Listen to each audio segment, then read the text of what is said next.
పాల్రెడ్డి వెంకన్న గారు. ఈ విషయం మీద మాట్లాడడానికి అవకాశం ఇచ్చిన చైర్మన్ గారికి నమస్కారాలతో, ఇది కొంచెం సంక్లిష్టమైన విషయము, అట్లని న్యాయం కూడా. ఈ భారతీయ అంటే ఎక్కువ సమయం తీసుకుని, కానీ చాలా ఇది భారత సమాజంలో అశేషమైన మెజార్టీ ప్రజల లేకుంటే అట్టడుగున ఉన్న ఈ శ్రేణులకు సంబంధించిన ఈ విభజన అనేది, దీని వెనుక 3000 సంవత్సరాల నాటి వర్ణ వ్యవస్థ, దాని అసమానత, నిచ్చెన మెట్ల వ్యవస్థ యొక్క దుష్పరిణామ ఫలితంగా ఈ దేశంలో వృత్తులు ఘనీభవించి శ్రమను కొందరు కొన్ని పనులు చేయాలని దానివల్ల వచ్చిన దాని ఫలితం చిలికి తరాల కొద్ది వచ్చి రిజర్వేషన్లు అనే హక్కు సాధించి అంబేద్కర్ ఇచ్చిన తర్వాత దళితులలో అటు ఉత్తర భారతదేశంలో మొదట వాల్మీకులు చమార్లకు వ్యతిరేకంగా, అంటే ఇక్కడ మాదిగలకు సమానమైన చమార్లకు వ్యతిరేకంగా మొదలైంది ఆ ఉద్యమం. అప్పుడు అక్కడ చమార్లు దాన్ని వ్యతిరేకించారు. ఇక్కడ రిజర్వేషన్ అప్పుడు దాంట్లో కొన్ని సదాలక్ష్మి కానీ ఆ రోజుల్లో, అయితే మహేంద్రనాథ్ లాంటి పెద్ద ఆయన ఏంటంటే ఆ రోజుల్లో మాదిగలకు అవకాశాలు తక్కువ అంటే ఒక మాట అనేది ప్రత్యక్షంగా చాలామంది తెలుసు ఆయన దగ్గర. మాల ఎవరికి తక్కువ, మాదిగలకి తెలివేందుకు తక్కువ ఉంటుంది, మాదిగలు ఎందుకు వెనుకబడతారు, ఇది కరెక్ట్ కాదని యూనిటీ కోరుకున్నారు. మాదిగల్లో కూడా ఆ రోజు ఉన్నారు. భాగ్యరెడ్డి ఓనవ కానీ, అరిగ రామస్వామి కానీ, నాగయ్య లాంటి వాళ్ళు మొదలుకొని జేబిరాజు లాంటి వాళ్ళకు చాలామంది ఈ సమాజం ముందుకు రానికే పనిచేసినారు. అది వివరాల్లోకి పోను. కానీ ఒరిగి, ఎందుకంటే చాలా పాలకులు ఎవరైతుండ్రో ఏ పార్టీ అయినా సరే ఈ విషయంలో ఆయా సమూహాల నుంచి ఆవేశం రావటం, వాళ్ళు దీనిపైన ఆవేదనతో మాట్లాడడం బాగుంది. కానీ ఈ వ్యవస్థ ఇంతకాలం జరుగుతూ ఉన్న ఈ అసమానత్వాన్ని, కులాన్ని, మేము ఛాయ తాగితే గ్లాసులు మైలబడిపోతాయంట, మేము మొక్కితే దేవుడు మహిమగోలు పోతాయంట, మేము గుళ్ళె కడుగు పెడితే గుడినే వెలివేస్తారంట, గాలి వీల్చి వదులుతున్నాము గాలిని కూడా వెలివేస్తారా, వెలిగే పొద్దుల తిరుగుతున్నాము పొద్దును కూడా వద్దంటారని అడిగిన ప్రశ్నలకు ఇన్నేళ్ల నుంచి కూడా సమానం చేయకుండా, కొంచెం నేను ఎక్కువ టైం తీసుకున్నాను, చాలా ఆవేదనతో మాట్లాడుతున్నాను. చుండూరులో 9-10 మందిని బలిదానం చేసి రక్తక్షేత్రాలు జరిగితే ఇదే న్యాయ వ్యవస్థలో ఇంతవరకు వాళ్ళని ఎవరు చంపిన తెలియదు. లక్ష్మీపేటలో ఏమి జరిగింది తెలియదు. కారం చెడులో ఇప్పటివరకు ఏం జరిగింది తెలియదు. న్యాయ వ్యవస్థ పట్ల కూడా మాకు గౌరవం ఉంది, అత్యున్నత న్యాయస్థానం. పైగా జస్టిస్ చంద్రచూడ్ లాంటి మహానుభావులు, ఎందుకంటే వాళ్ళ నాన్నగారు సీనియర్ చంద్రచూడ్, వీళ్ళంతా కృష్ణయ్యరు, లేకుంటే భగవతి, చిన్నపరెడ్డి, ఆ పరంపరలో నుంచి వచ్చిన ఒక ప్రగతిశీల అభ్యుదయ భావాలను న్యాయమూర్తిని ప్రజలు గౌరవిస్తున్నారు. ఈ సందర్భంగా మాట్లాడుతూ ఇంతకాలం ఉన్నదాన్ని రాష్ట్రాలకున్న చేసుకోవచ్చని చెప్పే దగ్గర ఈ వర్గీకరణ చేసే సందర్భంలో ఈ ఉద్యమం రావడానికి కారణం ఏంటంటే ఈ వర్ణ వ్యవస్థ సృష్టించిన అసమానతలో కొందరికి కొంత అవకాశాలు, అంటే చరిత్రలోనే 3000 సంవత్సరాల నుంచి వీళ్ళ మధ్యలో మాదిగల మధ్య విభేదాలు ఉన్నాయి. ఇప్పుడు మాలలు కూడా బాధపడవచ్చు. కానీ పద్మనాయకుల యొక్క సింగభూపాలునికి రేచల్ర రుద్రుడు సమానమై, లేకుంటే బ్రహ్మనాయుడికి కన్నమదాసులుండి ఆ రోజుల నుంచి కూడా వీళ్ళ మధ్య శైవ వైష్ణవ తేడాలు ఉన్నాయి. మాదిగల మధ్య తేడాలు ఉన్నాయి, వృత్తుల్లో తేడాలు ఉన్నాయి. కనుక కొంత అవకాశం శైవమేమో మొత్తం రెబలు ఉంటుంది, వైష్ణవేమో వ్యావహారిక సత్యము, తిరునామాలు, చక్రాంకితాలు, పట్టు పీతాంబరాలు, ఇట్లాంటి జీవిత సత్యం వల్ల బాగా మాలలను కొంచెం దగ్గర తీసుకొని జిటప్రోలు సంస్థానం లాంటి సంస్థానంలో 300 ఎకరాలు మాల సంజనకు ఇచ్చినారు ఆ రోజుల్లో. అంటే ఇవన్నీ చరిత్రలోకి పోనా, అట్లా మాలలకు కొంత అవకాశం ఇచ్చినారు వైష్ణవ సంస్థానాలు, వైష్ణవ ప్రభువులు. కనుక మాలలు కొంచెం ఒక మెట్టు ముందున్నది వాస్తవం, అది పై మెట్టులో. కానీ ఆ తర్వాత నిజాం వచ్చిన తర్వాత మాదిగలకు కూడా అంతే సపోర్ట్ ఇచ్చినారు. వరంగల్ జిల్లా లాంటి ప్రాంతంలో ఇప్పుడు ఈ ఉద్యమంలో ప్రధానమంత్రి కృపాకరు అని మాట్లాడతాడు, మంచి కవి రచయిత. వారి సాచరి జూపాక సుభద్ర, వాళ్ళకి 30 ఎకరాల భూములు ఉంటాయి. మాదిగల మధ్య కూడా తెలంగాణలో మాదిగలకు చాలా చోట్ల భూములు ఉంటాయి. మాలలు తెలంగాణలో చాలా వెనుకబాటు. క్రిమిలేయర్ అని ఒక మాట వాడినది సుప్రీంకోర్టు. క్రిమిలేయర్ మాట సత్యం అది, ఎందుకంటే కులం అనేది అన్ని ప్రాంతాల్లో అన్ని అదే చమరలు ఉత్తర భారతదేశంలో వర్గీకరణ వ్యతిరేకిస్తారు. ఇదే మాదిగలకు ఉత్తర కావాలంటారు. అక్కడ వేరే మాలలకు సంబంధించిన ఉత్తలాంటి వాళ్ళు కావాలంటారు. దక్షిణ భారతదేశంలో కేరళలో మాలలు కావాలంటే వీళ్ళొద్దానికి పరిస్థితి అట్లా ఉండదు. అందుకని వీటి వివరాలకు కూడా ఈ సమానత్వాన్ని వీళ్ళిద్దరి మధ్య ఉన్న ఘర్షణను ఇంతకాలం ఆస్తులలో, సంపదలో, పరిశ్రమల్లో, క్యాపిటలిజంలో, ఏ దాంట్లో రాజకీయ పార్టీ పదవులలో సమానమైన జనాభా ప్రాతిపదిక వాటా కావాలన్న ప్రజాస్వామిక సూత్రాన్ని విస్మరించిన పాలక పార్లమెంటరీ రాజకీయ పార్టీలన్నీ ఒక్క మాలల విషయం వచ్చే వరకు అద్భుతంగా అవతల త్యాగాన్ని ప్రస్తుతిస్తున్నాయి. అది వామపక్షాల నారాయణ మొదలుకొని అది వాస్తవంగా మందకృష్ణ అనడం న్యాయం. అది ఎందుకంటే మందకృష్ణ ఈ ఉద్యమాన్ని శాంతియుతంగా నడిపినందుకు ఈ వేదిక తరపున అతనికి నిజంగా చెప్తున్నాం. కానీ పాలక పార్టీలు ఏవైతున్నావో ఈ ఉద్యమానికి ఇక్కడి మంత్రులు కానీ గతం కానీ వీళ్ళందరూ చాలా అనుభూతిగా చెప్తున్నారు. ఒక పీడిత కులాల మధ్యలో సమస్య వచ్చినప్పుడు, బాధామయంగా ఉన్నప్పుడు ఇది ఎందుకు జరిగింది? ఈ ఉద్యమాన్ని మొత్తం ప్రజా ఉద్యమం నడిపే వెనుక ఏ శక్తులని ఆ రోజు వర్గీకరణ ఉద్యమానికి బలంగా అప్పటి ముఖ్యమంత్రి ఎన్ని రకాల సహాయ సహకారాలు ఇచ్చినాడో తెలియని విషయం కాదది. నేను పేర్లు ప్రస్తావించను. అదే సందర్భంలో వర్గీకరణ అయిపోయింది, సంతోషంగా ఉన్నారు. మాలలు సపోర్ట్ చేసినప్పుడు ABCD అని రామచంద్రరాజు గారు ప్రతిపాదనల మేరకు రెల్లి కులం, అది తక్కువ ఉండదు 1%. ఆది ఆంధ్ర మాలలు తమను మాలలంటే బాగుండదు, మేము ఇదే మూలవాసులము, ఆదివాసులు, ఆది జాతి కనుక ఆది ఆంధ్రని పెట్టుకుంటే వాళ్ళు తూర్పుగోదావరి, పశ్చిమ గోదావరి, ఉత్తరాంధ్రలో దాదాపు మెజార్టీ జనాభా మాలట్ల మార్చితే వాళ్ళకు 1%, B 7%, C 6%, తర్వాత ఇతర ఉపకులాలకు 1%. ఈ 15%లో ఏ కులం చాలా కాలం దూరం కనుక వాళ్ళకి లేకపోతే Bకి రావచ్చు. 7, 8 మధ్యలో ఉన్న Cకి రాదు, మళ్ళీ Dకి వస్తుంది. D లేకపోతే మళ్ళీ 9%.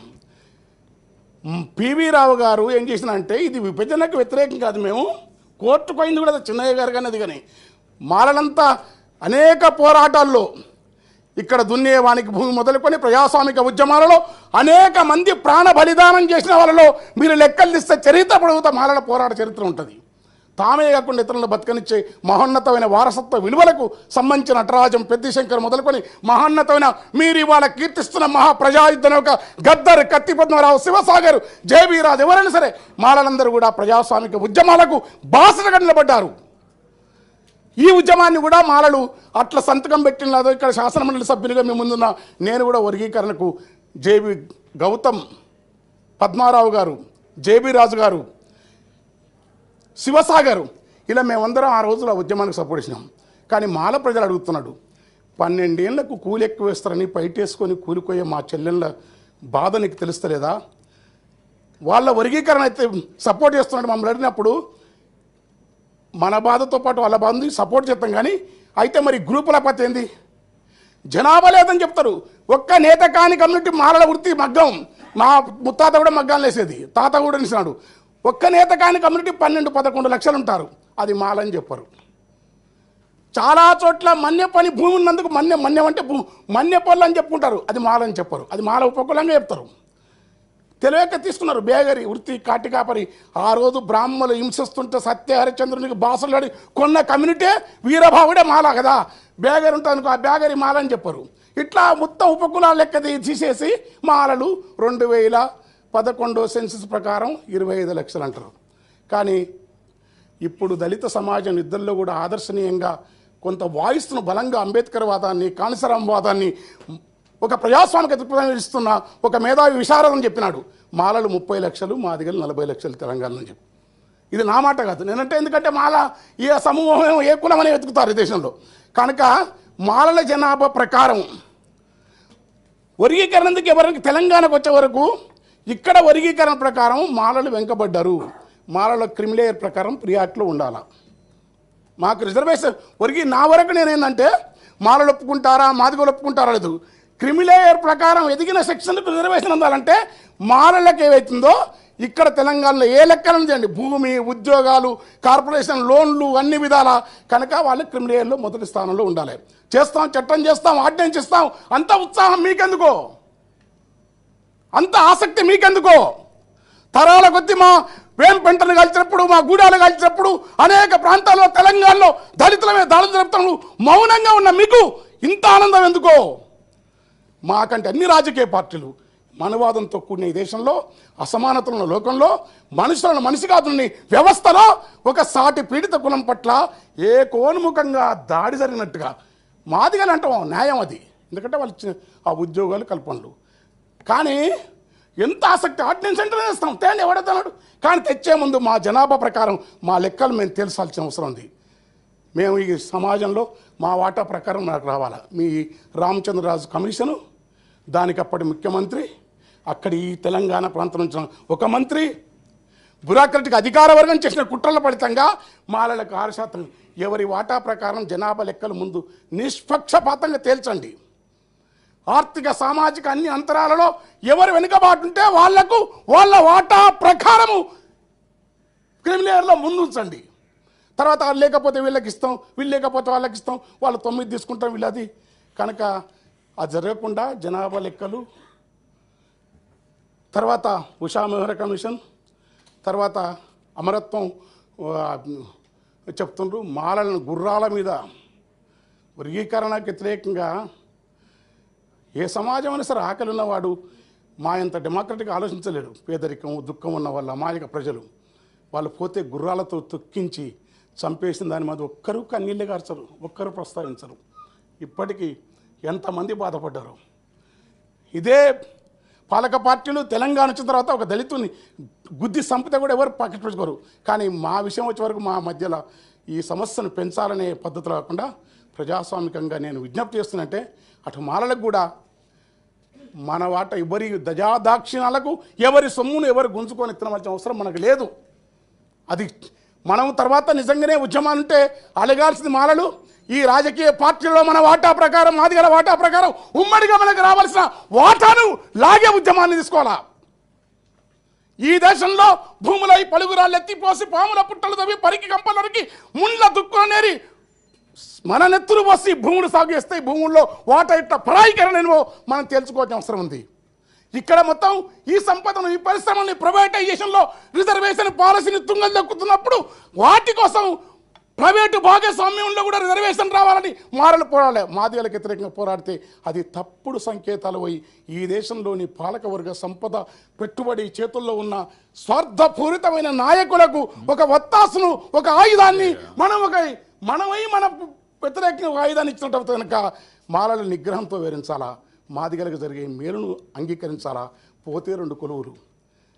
అదృష్టవశాత్తు గత ప్రభుత్వం మన చైతన్యం వల్ల ఇవాళ ఉమ్మడి రాష్ట్ర తెలుగు రాష్ట్రాల్లో సంపద ఉన్న వాళ్ళలో వివేక్ వెంకట స్వామి లాంటి ఒక పారిశ్రామికవేత్తను సంపన్నును సృష్టించగలిగినది. 4-5 సంపన్నుల్లో అట్లా మన కమ్యూనిటీ కానీ మాదిగలకు విజ్ఞప్తి చేసినట్టు, మాలలకు విజ్ఞప్తి చేస్తుంటే అట్లా మీరు ఎదిగిన వాళ్ళు మీ సమాజానికి పనిచేయాల్సిన అవసరం ఉంది. మాదిగలకు వచ్చేది తీసుకోవాలా, కంపల్సరీ ఇవ్వాల్సిందే.